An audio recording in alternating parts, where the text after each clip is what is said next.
ಜೀವ ಹಿಡಿದುಕೊಂಡೇ ಸಂತೆ ಮಾಡಲು ಬರುವ ಜನ, ತಾಲೂಕು ಆಡಳಿತ ವ್ಯವಸ್ಥೆ ಜನರ ಜೀವಕ್ಕೆ ರಕ್ಷಣೆಯಲ್ಲಿ.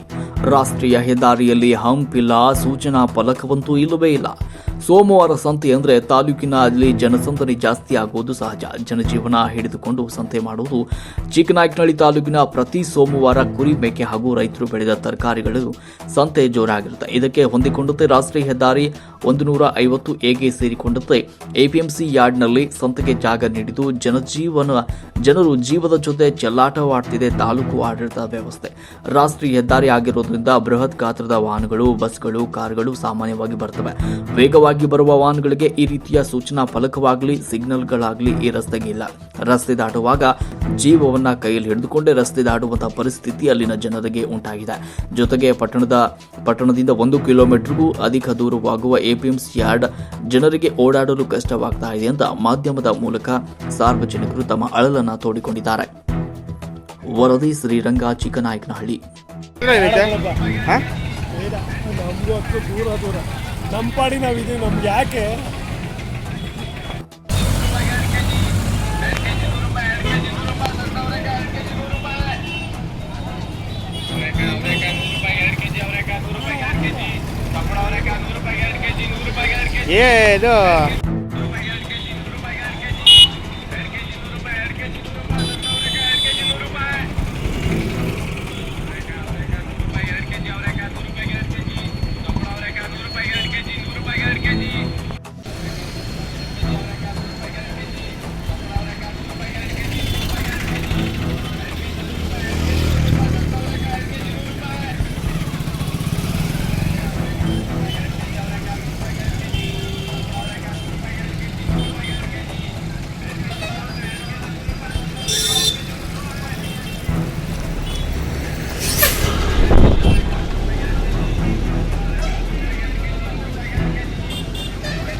ಇದು ಫುಟ್ಪಾತಲ್ಲಿ ಹಾಕೊಂಡ್ರೆ ಯಾರು ಏನು ಮಾತಾಡೋಕ್ಕಾಗಲ್ಲ.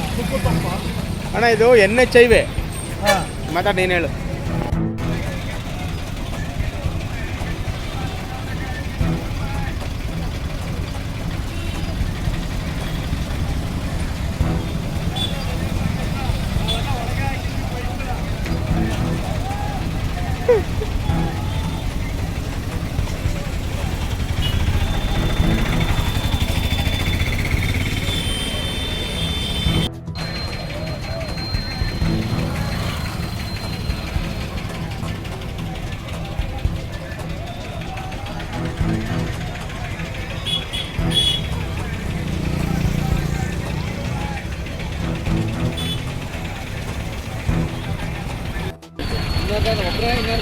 ಇಬ್ಬರು ಮಾತಾಡ್ತಿದ್ದೀನಿ.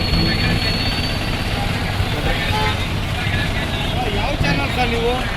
ಸರಿ ಹೇಳ್ತೀನಿ ಬಸ್. ಸ್ವಲ್ಪ ಏನೋ ಮಾಡ್ತೀವಿ ಸರ್ ಇಲ್ಲಿ, ಅದಕ್ಕೆ ನೋಡೋಣ.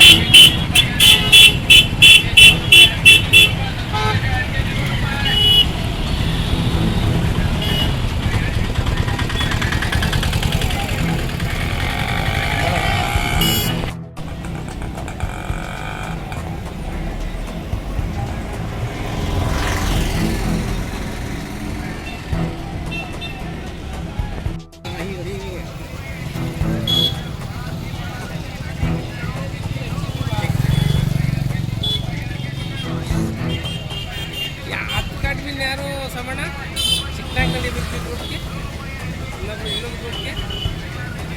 ಇನ್ನೊಂದು ಗ್ರೂಪ್ ಕಡಿಮೆ ಯಾರು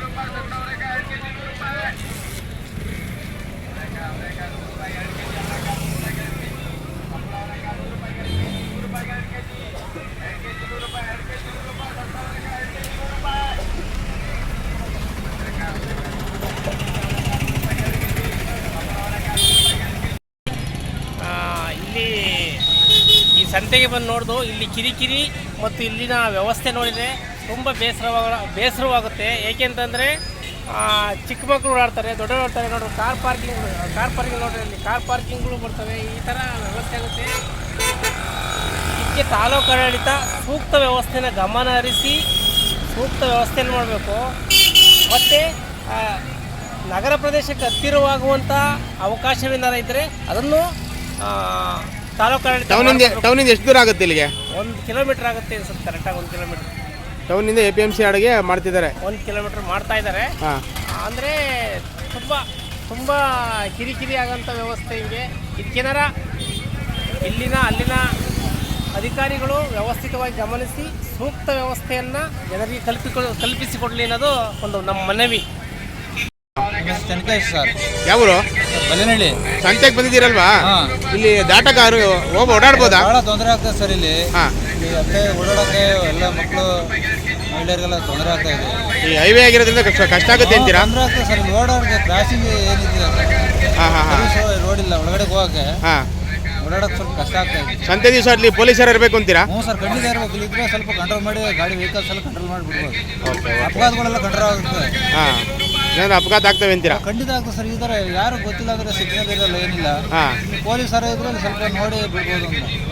ಸರಿ, ಓಕೆ, ಆಯ್ತಣ್ಣ. ಈಗ ರಸ್ತೆ ಇಲ್ಲಿ NH ಹೈವೇ ಇರೋದ್ರಿಂದ ಇಲ್ಲಿ ಸಂತೆ ಮಾಡ್ತಾರೆ, ಜನ ಎಲ್ಲ ಓಡಾಡ್ತಾರೆ. ಇಲ್ಲಿ ಸ್ವಲ್ಪ ಸಮಸ್ಯೆ ಆಗ್ಬೋದಲ್ವ ಹೆಣ್ಮಕ್ಳಿಗೆಲ್ಲ? ಹೌದು ಸರ್, ಖಂಡಿತ. ಇದು ಚಿಕ್ಕನಹಳ್ಳಿ ಪಟ್ಟಣದಿಂದ 1 ಕಿಲೋಮೀಟರ್ ದೂರ ಇದೆ ಸರ್. ಈ ಪಟ್ಟಣದಲ್ಲಿ ವಾಸ ಇರೋ ಜನ ಇಲ್ಲಿಗೆ ಬರಬೇಕು ಅಂದ್ರೆ ಸುಮಾರು 2 ಕಿಲೋಮೀಟರ್ ಆಗುತ್ತೆ. ಹೊಸಬೀದಿ ಅವೆಲ್ಲ ಬಾರ್ಡರ್ ನೋಡಿದ್ರೆ ಇದು ಮೊದಲೆಲ್ಲ ಅಲ್ಲಿ ನಡೀತಾ ಇತ್ತು, ಒಳ್ಳೆ ಪ್ಲೇಸಲ್ಲಿ ತೀನಂಶಿ ಭವನ ಇದೆಯಲ್ಲ, ಆ ಆವರಣದಲ್ಲಿ ನಡೀತಾ ಇತ್ತು. ಅದು ಕರೆಕ್ಟ್ ಆಗಿರ್ತಕ್ಕಂಥ ಪ್ಲೇಸು.